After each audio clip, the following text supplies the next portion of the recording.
Hirinai nai na nai nai nai. Hirinai nai na nai nai nai. Hirinai nai na nai nai nai nai nam.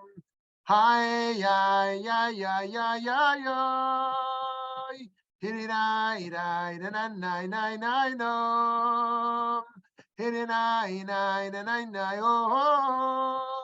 Hirinai nai na na nai nai nai nai. Hirinai nai na na nai nai. Hirinai nai na na nai nai. Hirinai nai na na nai nai nai nai. Hirinai nai na na nai nai. Hirinai nai na na nai nai. Hirinai nai na na nai nai. Hirinai nai na na nai nai nai nai. Hirinai nai na na nai oi. Hirinai nai na nai nai oh. Hirinai nai na na nai nai nai nai. Shalom, shalom, beautiful friends. It is great to be with you today to session 37 to learn about Menuchat HaNefesh, achieving equanimity. I can't wait to hear your insights on how we can achieve equanimity together. Let's start with a poll question to go inwards before we go outwards.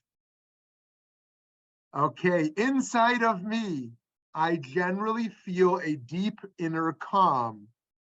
I generally feel a deep, stormy rumbling. My deep inner state fluctuates between calm and discomfort. Okay, let's see what we got. 43% generally feel a deep inner calm. 0 say I feel a deep, stormy rumbling all the time. And 57%, the high majority, say my deep inner state fluctuates between calm and discomfort. Okay, wonderful, wonderful. I look forward to this topic with all of you. In our complex world, we often feel overwhelmed and anxious. The cost of living is high. Our moral responsibilities are great. The demands on our time are substantial. The spiritual challenges are heavy, and relationships are complex. Within that race, however, we strive for happiness and peace. At times, it seems like one can either choose complexity and anxiety or simplicity and happiness. But must that be so? Can one choose a path of actualizing one's unique potential and living with joy and inner calm? Can one find the balance in the disarray of modern living? The Jewish tradition contains within it a rich literature that provides inspiration about tackling the complexities of life's challenges. As a people concerned with the minutiae and exactitude of wisdom for its own sake, it makes sense as well that Jewish ethics evolved in tandem with a sense of creating opportunities that allow us to transcend mundane tasks by pairing them with a divine purpose. Such is the case that we will follow in these succeeding words. How can we enable ourselves to face both the challenges of contemporary American life and the ancient challenge of living an ethical life? How can we make physical and emotional space for both? For me, a first step to answering these questions is to recognize our own limitations and to be vulnerable even at the most trying of times. If one has not addressed the messiness of one's inner life, one will have limited capacity to address the messiness of one's outer life. Therefore, it is crucial to first achieve emotional health and spiritual clarity on one's life mission. King David writes in Tehillim in Psalms, Yehi shalom bechelech shalva ba'armonotayich. May there be peace within your walls, serenity within your palaces. While generally understood to be a wish, there's another way to read this verse. If you would like there to be peace within your walls, there must be serenity within your palaces. That is to say, peace begins in the home. The idea that just shared, then, that one must address one's inner life before one's outer life is perhaps implied in the words of the psalmist. The midah, the character trait required to obtain this balance, is Menuchat HaNefesh, equanimity. Cultivating equanimity is the crucial ingredient to living a meaningful, passionate, purposeful life in joy, peace, and inner calm. So how can we deal with all these worries? Well, we did a whole session on that, but traditional thinkers tell us to cultivate the midot of bitachon and emunah. We just did a session on that, trust and faith. We need not worry too much, they suggest, since ultimately there's a higher power in control and not us. Everything happens for a reason. We therefore need not get too worked up in worry, fear, and anxiety. The late Hasidic thinker, Rabbi Shalom Noach Berezovsky, explained that there are two types of trust. One, we learn from the Exodus from Egypt how to give up control, be patient, and wait. And two, we learn from the splitting of the sea how to rise up and transcend our limitations. These are two different spiritual truths we can embrace at different moments of our journey. Each day we must ask ourselves, in what area of my life do I need to just stay the course, let go of control, and stop wasting so much of my physical and spiritual energy and anxiety about that which I cannot control? And each day we must also ask ourselves, in what area of my life do I need to rise up, become more active, take control, and create change? Indeed, as the Israelites sense, they are trapped with the sea in front of them and the Egyptian army behind them. Moses cries out to God. God's response is swift and straightforward. Why are you crying out to me? Tell the Israelites to travel forward. God sees this teaching moment. When faced with all but certain doom, the only viable option is to take initiative, to transcend our limitations. At the same time, Moses tells the Israelites, God will fight for you. The message is clear. If we advance forward, if we rise up when called upon, then God will indeed fight for us and be there for us. Worry can be holy when it is about something profound and warranted. It can be channeled, refined, and even appreciated. But worry also allows us to push our bodies and our minds to be their best. If we are worried about a college placement test or an interview for a dream job, or if someone wants to be our partner in marriage, then the reward when seeing such goals achieved is all the sweeter and consequential to our identity in this life. But how can we recognize our own limitations? Well, we must do all we can to strive forward. We must also remember with humility that we are limited beings. The rabbis taught, you are not obligated to complete the task, but neither are you free to desist from it. We are not angels perfectly prepared to fulfill the divine will. No, we are human beings, profoundly imperfect and limited. The sensibility should not lower our self-esteem, but give us a healthy sense of balance and perspective. Rav Kook taught that we must repent for being overly obsessed with details and for missing the big picture. When a great person involves themselves too much with details, whether by studying them or by anxiety about them, they are diminished and their stature is lessened. They must return and repent with love, with greatness of soul, and bind the contents of their spiritual life with great and sublime ideas. Certainly, they must not slight any detail and always expand force and holiness in their deeds as well. So here Rav Kook says, of course, Judaism is about details. It's about caring about the details of life. Like if you love someone, you don't just say, how are you doing today? You say, how is this thing going today you were telling me about last week?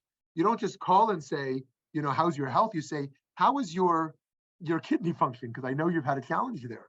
You don't just say, you don't just ask something broad. You go specific. You care about the details of the other person. So too with Jewish life and with moral life. And yet Rav Kook says, if we're stuck in the details and we miss the big picture, we've also trapped ourselves. Laws and ethics are complex. It's easy to get lost within the minutiae of the rules and fail to zoom out to the broader principles guiding our moral lives.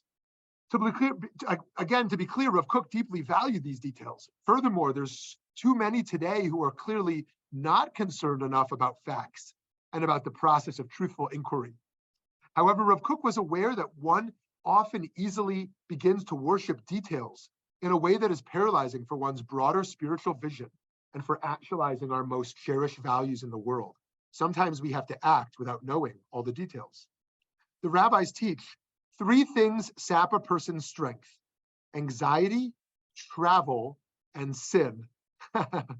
Right? So travel is the most obvious to us, perhaps, because if you take flights, and you stay in hotels and you pack bags and you unpack bags, that like it takes a few weeks to recover for some people from that. That's like really exhausting. People think of travel as being like a vacation, right? But unless somebody's going for like a month, you're going for like a weekend, I can certainly attest to it being sapping one's energy. The second most obvious one here is anxiety, that worrying drains our mental capacity. And then this one of kind of moral error, right? When the happiest people are giving people. That's not always true, but I do believe it generally to be true. Givers find a happiness in that. And those who kind of consistently create moral errors kind of live in a sense of selfishness. I think it really drains energy because our souls are pulling us towards being connectors and givers. And we're almost liberated when we are givers, and when we just kind of confine ourselves in as solely as takers. It drains us. To be a Jew means to think critically and open about life, to seek and find a proper balance in everything. No matter how strongly we are pulled in one direction, we must always pause and ask ourselves if this is indeed the direction we should be going. The path that we follow determines so much in our life. How can we create change one step and one mitzvah at a time? For me, creating change is based on Jewish spirituality. Jewish spirituality is not a one-time a day act. We do not simply meditate or pray in the morning and declare ourselves done. Rather, Jewish spirituality is about carrying a spiritual consciousness throughout our day. Uvelechtecha v'derech, we say in the Shema. On our way, we will hold this consciousness. Our child is screaming in the middle of the night, and we can center ourselves. Our colleague at work is being obnoxious and triggering us, and we can reground ourselves. We want to scream and complain to our life partners or friends, but we internally calm ourselves rather than externalize our aggravations. We see a multitude of options ahead of us, and we take the time to inquire which of them might be the path guided by mitzvot. Rather than being ruled by outer stimuli, we contain them. There's a quiet inner stillness that helps us steer through the messiest storms around us. Menuchat HaNefesh provides us with spiritual direction. As we journey from darkness to light, from uncertainty to clarity, from the oppression of Egypt to the freedom of the Promised Land, each of us will need to take some time to discern between the urgent and the unimportant, and the urgent and the important. May our sacred values help us to achieve this inner calm, the equanimity that we need for this task. With cool-headedness, we can cultivate the empathy to see beyond ourselves to others, and the wisdom to determine our next steps on our paths. The Torah teaches that Moshe ascended the mountain, and the cloud covered the mountain. The Kotzker Rebbe shares that it was easy for the masses to stand afar and tremble at the sight, but Moshe entered the dark cloud, knowing that the deepest spiritual treasures are not found in seemingly perfect certainties, but rather in humble places that are oftentimes quite blurry and uncertain. And so we should prepare ourselves, our hearts and our souls, for a life on earth and in the midst of the clouds. Ever also feel like at every moment you're urgently called above towards spirituality and also below toward pressing human pursuits? Ever feel overwhelmed by those simultaneous pulls? The great 20th century Israeli poet Yehuda Amichai articulates this challenge well. He writes, "Taxis below and angels above are impatient. At one and the same time, they call me with a terrible voice. I'm coming, I'm coming, I'm coming down, I'm coming up." I love that. For those of us deeply troubled by Jewish suffering and universalistic suffering of all humans, we might find it strange how calm some can be. It says over here in the Sparks of Musar, walking along Kelm's main road, which had been paved by the king's prisoners sentenced to slave labor, Reb Simcha Zissel would think of their suffering. How can people walk calmly through this place, he wondered, where people suffered so much and invested their blood and sweat.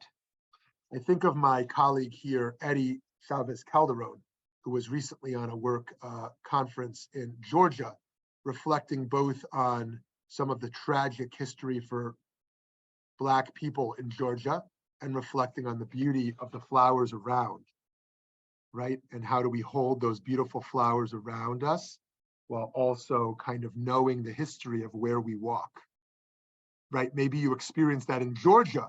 Imagine, in Germany. Imagine eating just an amazing bowl of soup in Munich.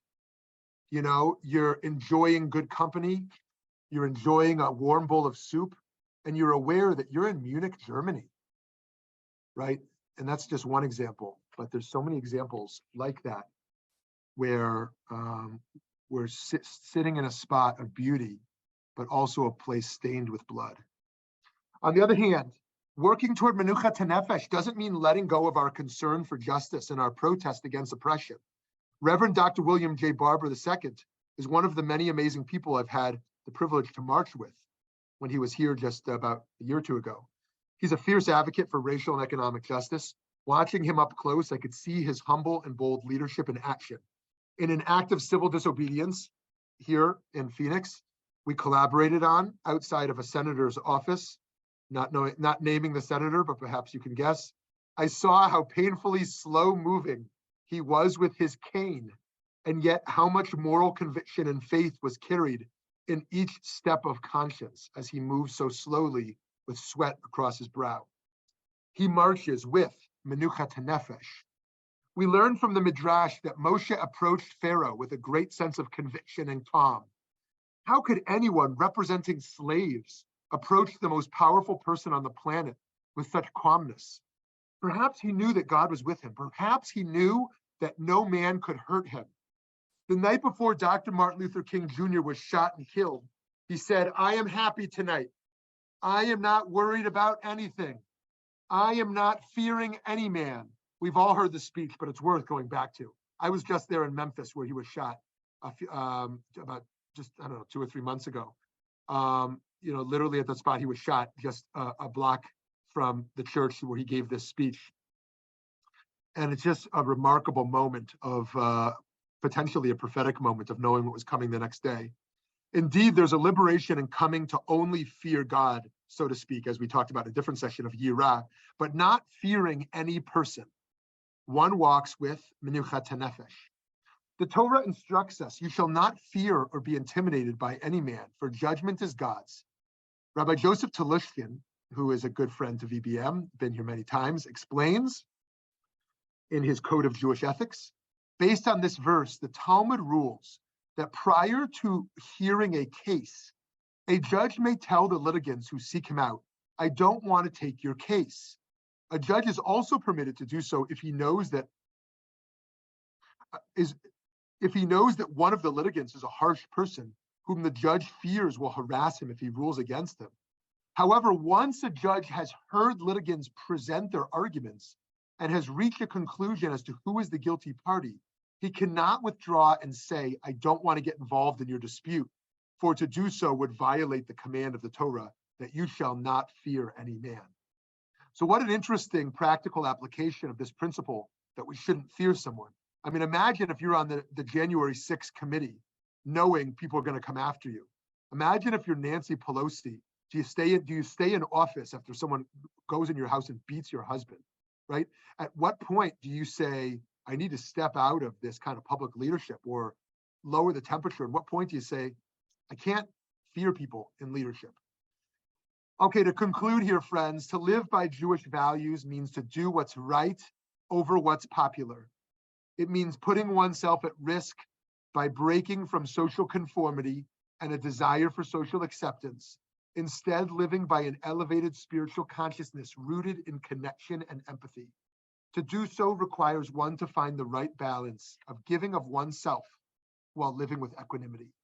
May we all be blessed with the ability to attain Menuchat HaNefesh as we engage in bettering the world we are blessed to inhabit.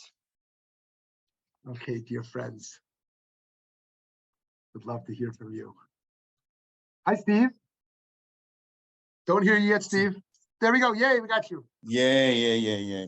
I mean, this is probably unique to me among all of my brothers and sisters on this panel today. But the thing that has upset my equanimity the most I think, I can't remember, is my memory. And the loss of memory is not atypical for someone my age, 80 years old. And it is so frustrating. And so I've talked with others, and everybody says we all have to start making lists. And I know a lot of guys that I have lunches with always proudly take out their lists, and it's like show and tell. When we were younger, we would talk about other things, that brag about other things. Now we brag about our lists, and so that's my intro here. But other than that, the things that I having difficulty identifying with are because I don't believe in a personal God. And so the words spirituality Mhm. and divine purpose don't antagonize me. I'm just curious about them. Is Jewish spirituality different than other cultures and religions' spirituality? And I find most of my spirituality is innate. Innate. I was born with it. But Wow. that's all. Wow. Wow. Thank you for both of those. The point about memory. And I think that's really important, actually. I think it's a great insight you shared with us, how a lot of the lack of equanimity can emerge externally from stimuli and pressures, but a bunch of lack of equanimity can emerge from inner turmoil, and one of those being like the inability to remember something that we desperately wish to remember, whether it's long term or short term, and kind of the disorientation that emerges with being in that state. And yes, figuring out the tools like lists and the like to stay on top of that. And yet, I wonder, Steve, when you're in a moment, if you're in a moment where it's not on your list and you forgot something and you're kind of frustrated, how do you pull yourself out of that? Like, what is your spiritual tool to kind of be okay in that moment of forgetting? Not to beat on myself too hard. When the loss of memory began, I was very critical of myself, and I would stomp and pace the floor. Now I know it is a thing that I have to deal with, and I try to retrace my steps and hope that will help. And if it doesn't, just I accept it with more equanimity now that I've experienced it so often. Yeah, yeah, love that. Thank you for sharing that. And then to your second point around spirituality, I think it's so important. I think one of the great things about the breadth and depth of Judaism is that there can be a deep spirituality which goes beyond the notions of a personal God. And I think what you talked about being innate for you. And I think that these tools that have to do with character, with human connection, with a sense of purpose and meaning, a sense of presence, these types of spirituality, which don't require someone to believe in, talking with a God or a God who intervenes in the world, or really any traditional notions of God. And that's a great interest we have at VBM, at making clear that this spiritual and intellectual tradition are for everyone in its pluralism. And that's not just a marketing campaign. It's really a belief that we've inherited a gift that people who are traditional believers in a God, people who are atheists, anything in between, right, can access something deeply meaningful here that can enhance their lives. And so I'm so glad you shared that. And I welcome others to kind of reflect on the spiritual tools that enhance their sense of Menuchat HaNefesh. Let's go to Gary, then Eileen. Good morning. Can everybody hear me? I have a different speaker today. Great. I wanted just to mention, much like Steve did, that to me, I have a issue with the word spirituality. I always equate that to some Christian type thing. They always talk about spirituality. Maybe there's a Hebrew word that would better not create that same sense of whatever. It just turns me off. It's like prayer, but when you listen to the Hebrew word, it's a totally different meaning. So I had to throw that in. We started the thing off about being calm, and it was interesting to see how people responded. I know that over the years, I was really a hyper guy, and there was no calm in my life between professional and family. And as I've gotten older, I've become much more calm by the fact that I can't worry about things I have no control over. So I concentrate on the things that I do, and that has surely helped me quite a bit. And that calm does come from some sense of not a personal God, but some sense of direction from Torah and Talmud and learning, and it puts me into action, which I feel a great sense of calm with. Changing the world, tikkun olam. It's always been my thing, even as a kid. But I found that professionally, even though I was a podiatrist, I saw a lot of patients, especially seniors, over the years, and I found those that were calm and accepted their age and knew that sometime the world was going to end for them, also were deeply spiritual. They were connected to a church or some organization that gave them some sense of calm, usually a church type. And those seniors that were not calm, always facing or chasing some way to continue to be alive, that they didn't feel they had fulfilled some purpose in life, were not calm. They weren't willing to accept that life is going to end at some point in time. And I just find that interesting about the whole calm thing as we get older. My wife is not a calm person. She was at one time, but surely isn't anymore. She's the Menuchat. She always sees the small. I'm the big picture guy, but that's kind of where I'm at. And so I thought I'd throw that in. Thank you, Gary. Thank you, Gary. That's very helpful. And yeah, I wonder if other people in their aging as saging have found it to be a gradual transition or a paradigm shift. I felt a paradigm shift maybe somewhere in the last 2 or 3 years. And actually, like after COVID, I found that something clicked for me, that like I had this deeper level of calm and clarity that emerged for me in a way that I used to feel this constant turmoil of like go, go, go. And I started to experience that differently. And I wonder, I'd be curious to hear how others have experienced that. And yet what Gary also said, his wife has kind of grown in her kind of, I don't want to use words you didn't use, anxiety or lack of calm. And so that's also a different experience. I'm curious if that resonates. On your first point, I love that point. Some people say, why are we still talking Hebrew? American Jews don't know Hebrew, right? It's like we should just abandon the Hebrew project because it's so alienating to the 90% of Jews that aren't participating in anything, 80% of Jews, whatever it is, based on what city we're talking about. And I hear that, I hear that.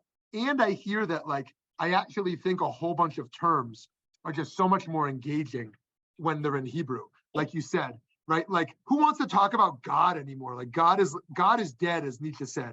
We should talk about HaKadosh Baruch Hu or the Ribono Shel Olam or the Shekhinah, right? These are like a whole different category. Or spirituality, just like it's just so overused. Like, what does it even mean anymore? Like we're saying. But if we talk about ruchniut, or we talk about devekut, we talk about these Hebrew concepts that have such a different connotation, because like a notion of God. Who wants to believe in God anymore? I mean, God is such an old, like broken, loaded concept in a sense, as opposed to kind of these other things. So thank you, Gary, for those points. I think that was really helpful. Eileen and then Sarah. Steve, in regard to lists, I'm a list maker. I have made lists all my life.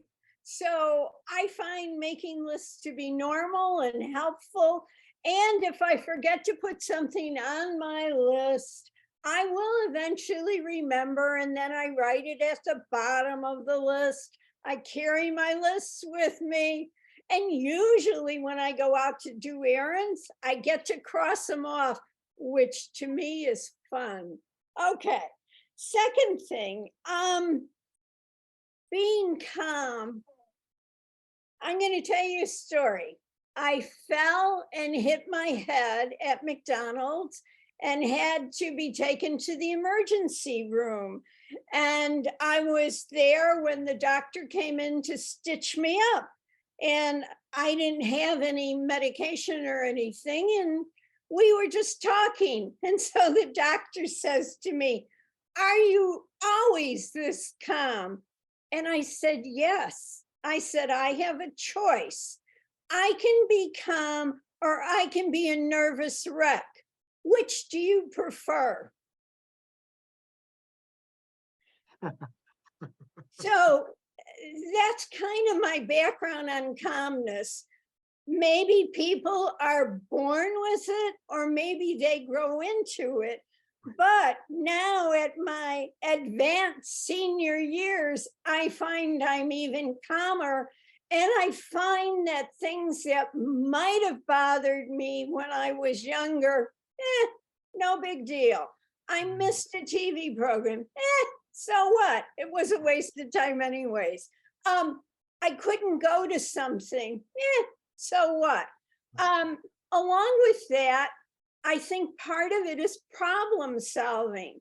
So I have neuropathy, which I just developed. And I don't know if any of you know about this, but it's disabling in that I can no longer stand or walk as far as I used to.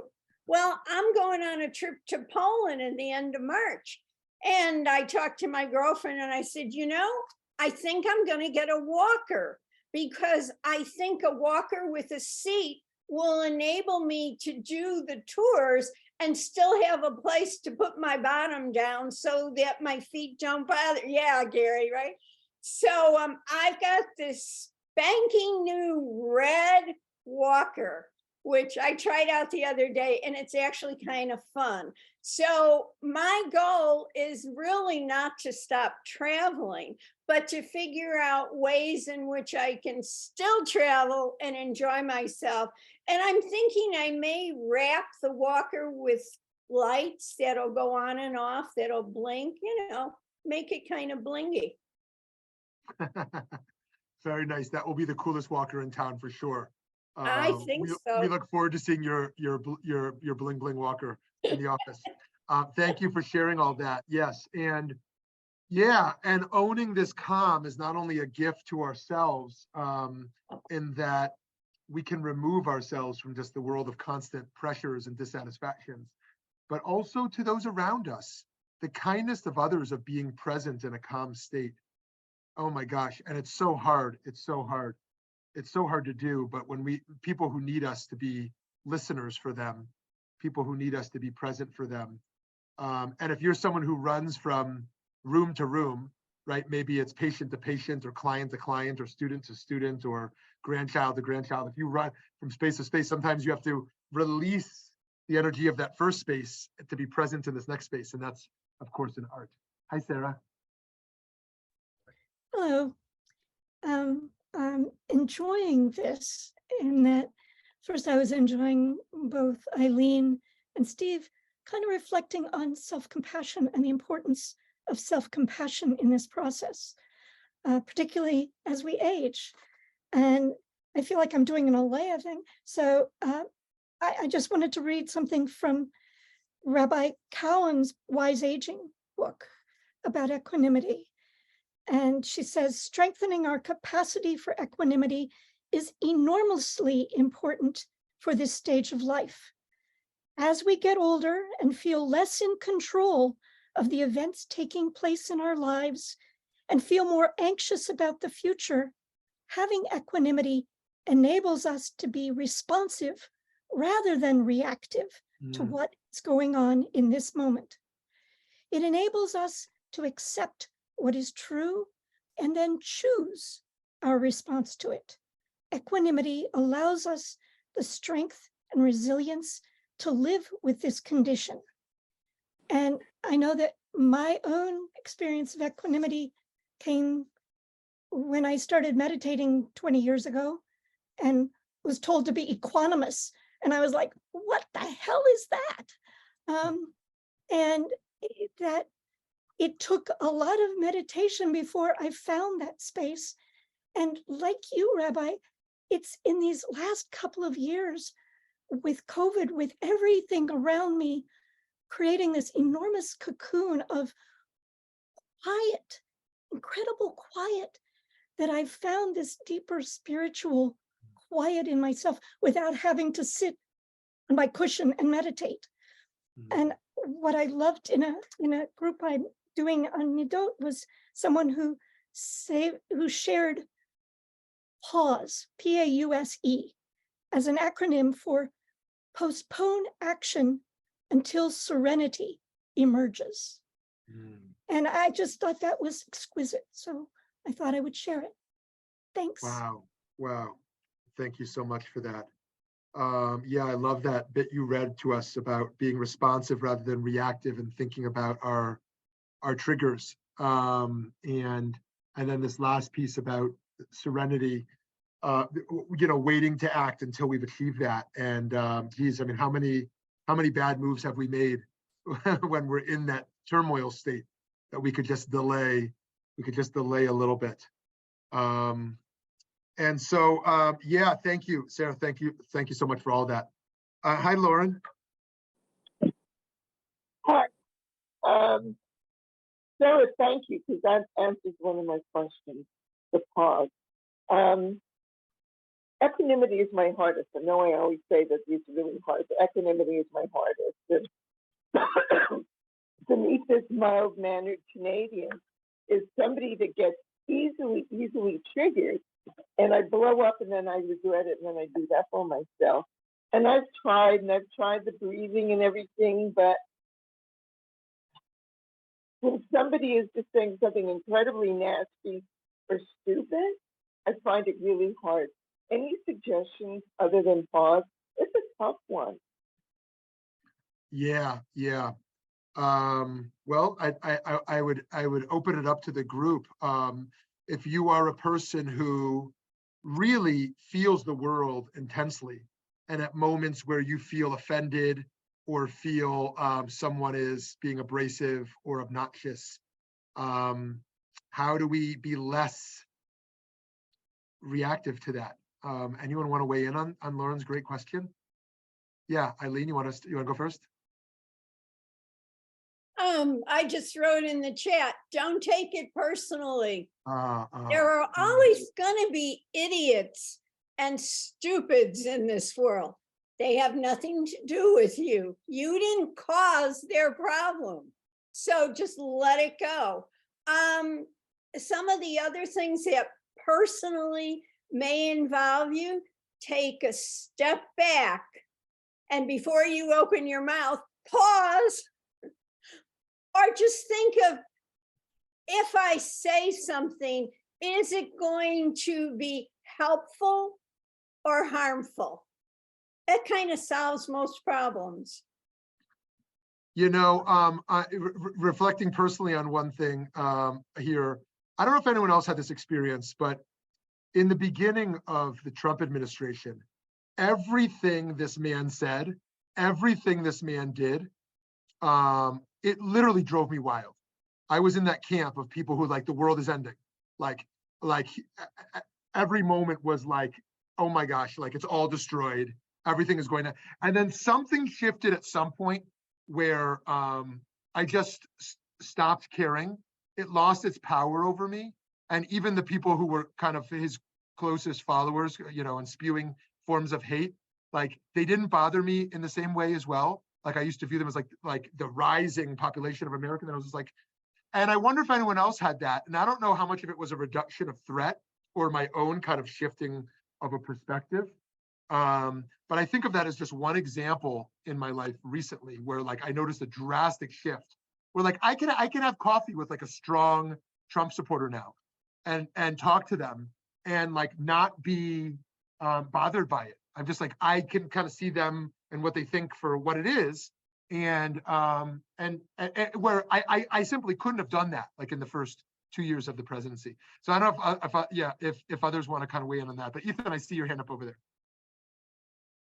if folks want to chime in on that first, I was going to Well, and answer we're also Lauren's. still on Lauren's point. I don't know if you were responding to Lauren or going Yeah. to a new. Yeah, that I was gonna comment on Lauren's. Great. First off, Lauren, I think it's an incredibly important question that you ask.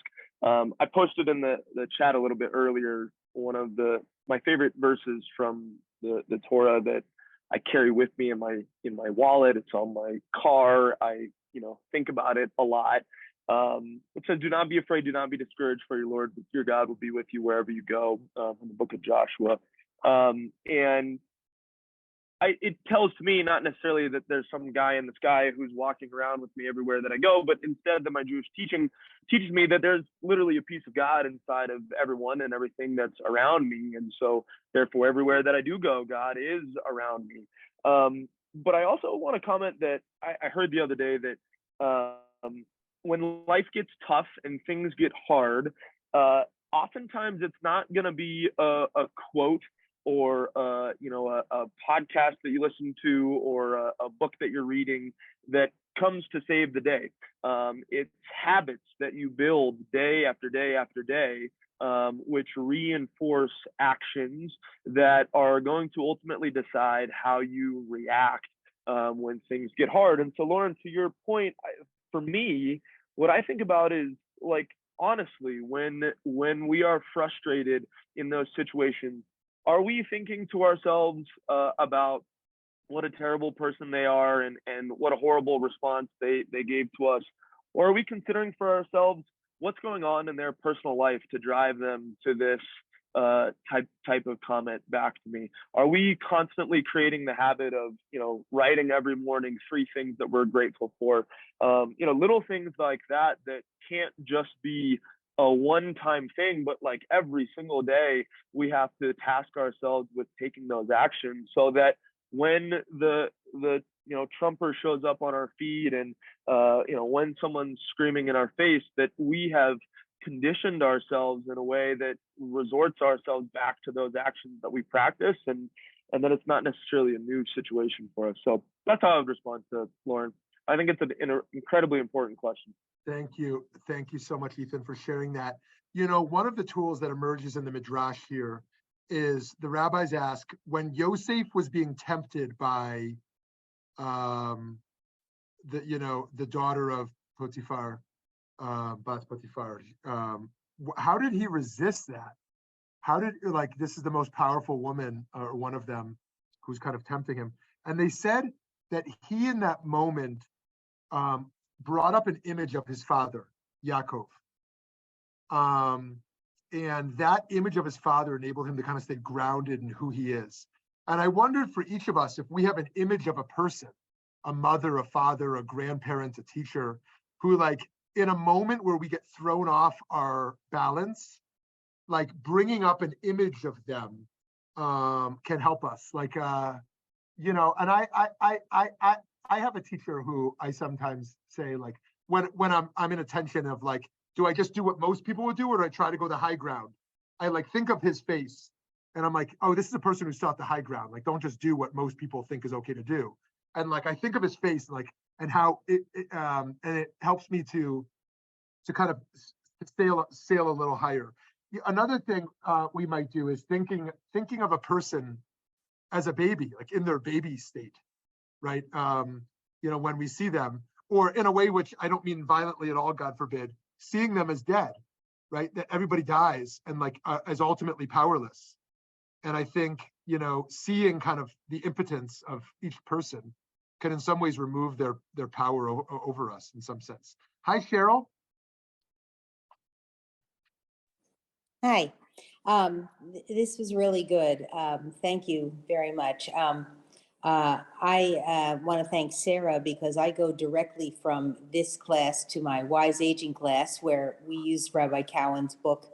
And I always bring something from this class to that class, because they kind of go together. So I really appreciate that reference today. I'm an anxious person. I grew up as an anxious person. The saying in our family was always, if somebody doesn't show up on, if they're 5 minutes late, call the highway patrol. There was always a joke in our family, they'll call the highway patrol. I have to say, I think that I've mitigated some of that as I've gotten older, although sometimes I wake up at night and, start thinking of the lists, the lists of things to do or the things that I'm worried about. And I've developed a series of, brain things like, the states in alphabetical order and, the countries of Europe. And, I go through all of those things, that's my quote meditation. So, I understand that. And to Steve's point, I just find myself forgetting. I can't come up with the word. I can come up with the first letter. Give me 10 minutes. I'll come up with the word. I just think that's just the way things are, the way things are as we get older, and just keep grabbing at it. I would say just keep going. I'm not an anxious traveler at all. I loved that those were the three things though, but I just, I have my suitcase. I'm ready to go at any moment, and, it doesn't really faze me. So, that to me, that's a very calming, enjoyable thing to do, is to travel. So, very nice. Very nice. but that, and also one more thing that you just said, I always think of Donald Trump in that baby thing. Powerless, there were so many graphics about that, showing him as a powerless baby, and that, and that does take away, that kind of gives you a feeling that it's just a baby, so, and I still get angry with, I don't want to hear him on TV. So you might have calmed about it, but I haven't calmed. Yeah. One other thing I want to raise before we just go over to Eddie over there, and thank you for that, Cheryl, is what do we do when the threat is real, right? It's like, it's nice to have the privilege when we say, I'm calm because I think things are actually going to work out. But what about the states where actually the threat is very real, and the risk is very high, where we can't just be reassured by the thought that things will work out, but actually it might not. And how can I still be okay, right? And one of the things I think about there is like a dying person. Dying people are oftentimes very calm.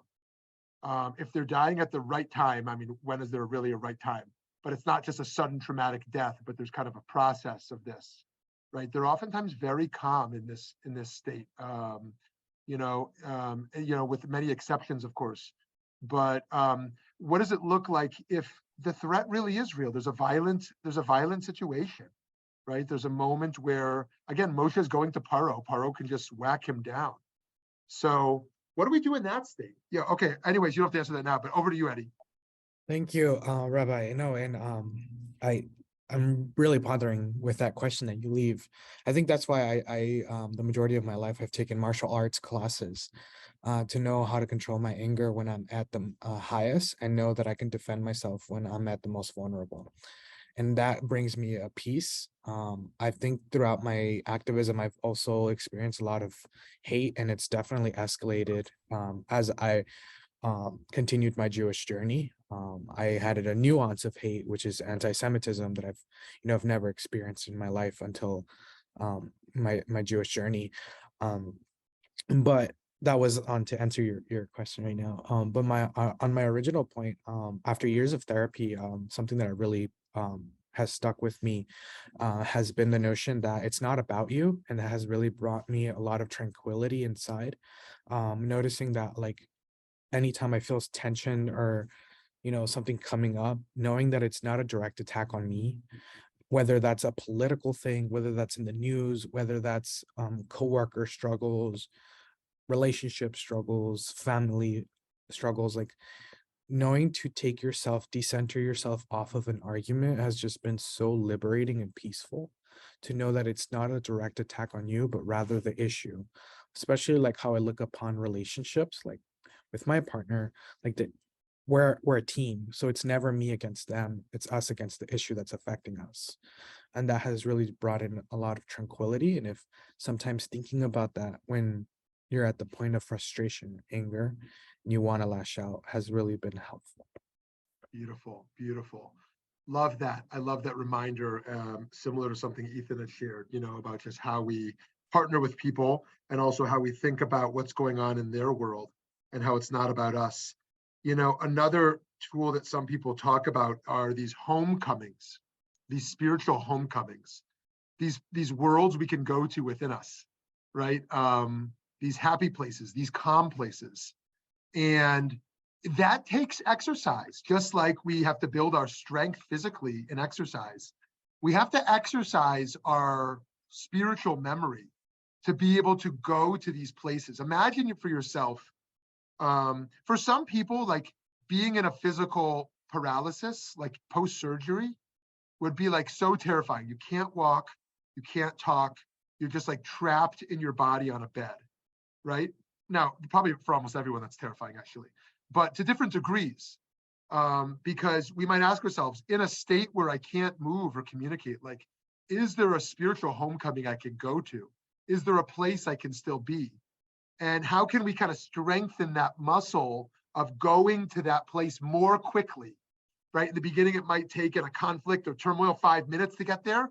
Then maybe we can get to 2. Can we get to the point where we can get there in, 20 seconds, right? When we're in our highest anger or frustration?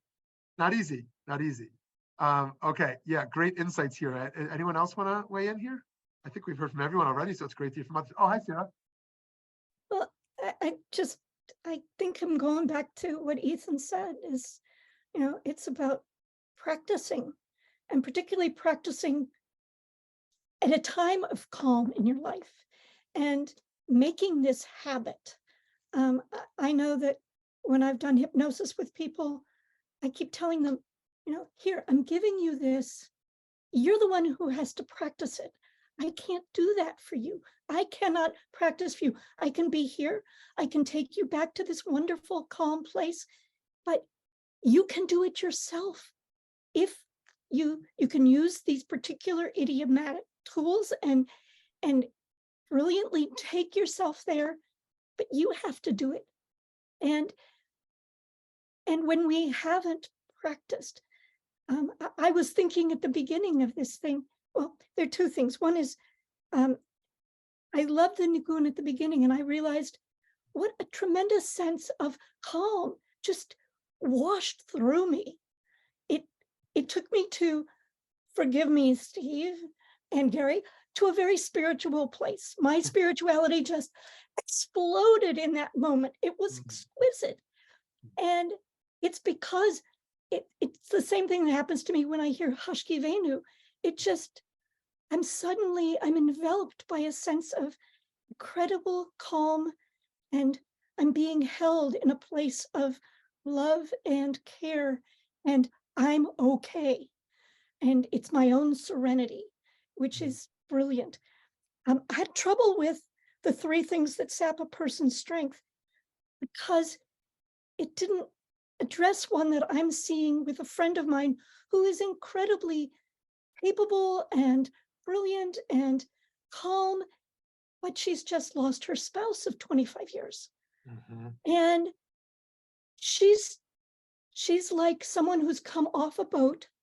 She can't find her feet. She can't find her strength. That has just totally drained her of all strength. And I'm witnessing that, and I'm like, that's not on the list. She's not anxious. She's not traveling, and she's certainly not sinning. But she is just wiped out. And so the loss of those who are dear to us, who are so close that they are one with us, takes away part of us and takes away that sense of power and strength. So I just wanted to say the rabbis missed that one. Oh, no, Sarah, actually, you gave us a gift because now we can reinterpret the rabbis. Travel doesn't mean getting on a plane and going to Bermuda. Travel means like the journey through life. And that's, that's part of it too. And part of it is loss. So that travel, so thank you for that. And I also want to thank you because I shared earlier that I think the big contribution to chesed or kindness here is our ability to be calm for others. But I think in addition, us finding people who have lost their steering wheel, they've lost their partner, they've lost their calm waters. whether it's because of a loss of memory in the most severe sense, the loss of a partner, whatever it is, like, and us helping to be an external form of calm for them when they can't internally reach it.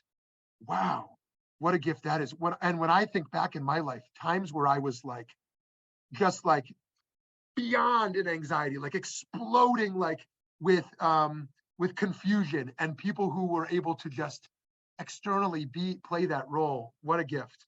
And to the Nigun, all credit here goes to Eitan Katz. I'm going to put it in the chat. I never usually mention where the Nigun comes from, but if you ever want to know, I'll share. And this is called the Elul Nigun from Eitan Katz, and it's really beautiful, a billion times more beautiful than the weak way that I sang it. But I'm glad that you still were able to connect to it, and now you can enjoy it properly by clicking that link or by clicking Elul Nigun. It's really, really, it can put you in a trance. I mean, sometimes I'll spend 10 minutes in it. Yes. Okay, Gary, you get the last word here. Okay. To address Lauren and what Ethan had mentioned, and what everybody else mentioned, and my old good time friend, not old that she's old, but we've been friends for a long time, Cheryl Hammerman, always used to say, do the right thing. When you're in a situation, do the right thing. And so that obviously could mean a lot of different things to a lot of different people. But I think through our Jewish teachings and our Torah and Talmud, we sit back and just take a moment and think, what is the right thing in this particular situation? Not just necessarily what I think, but what our sages and our Torah tells us. I think many times that will help resolve the issue with some guidance that we all have learned. Because sometimes we can get caught up into just personal anger about the situation. And I find that doing the right thing based upon guidance from what we do here and other classes and teachings throughout our life helps resolve some of those issues that Lauren may run across. Beautiful, beautiful. And what a great point to close on, because I mean, how hard it must be to live as a criminal, right? If someone who has to live always being worried about being caught, right? You're always kind of making sketchy choices, and you're worried someone's going to find out. And I think that's right, that the greatest path to calm is constantly saying, how do I do the right thing? Because if we're trying our best to always do the right thing, we don't have a lot to be nervous about, because we're just doing our best. If we know we're making some choices that are sketchy, like, oh, maybe our partner's going to find out, or our kid, or our parents, or maybe the police are going to find out, or whatever the case is, or my employer, right? And constantly saying, how do I align my moral purpose each day, can relieve so much tension. Thank you, friends. I always learn so much from you, and I'm so grateful for it. I look forward to seeing you for session 38 next week. Let me tell you what that is real quick. Session 38 next week is the topic of omets, striving for courage. How do we live with courage? Class is canceled next week. Oh, 2 weeks, 2 weeks. Thank you, thank you. Okay, I was a little too excited to get the courage. 2 weeks. See you later.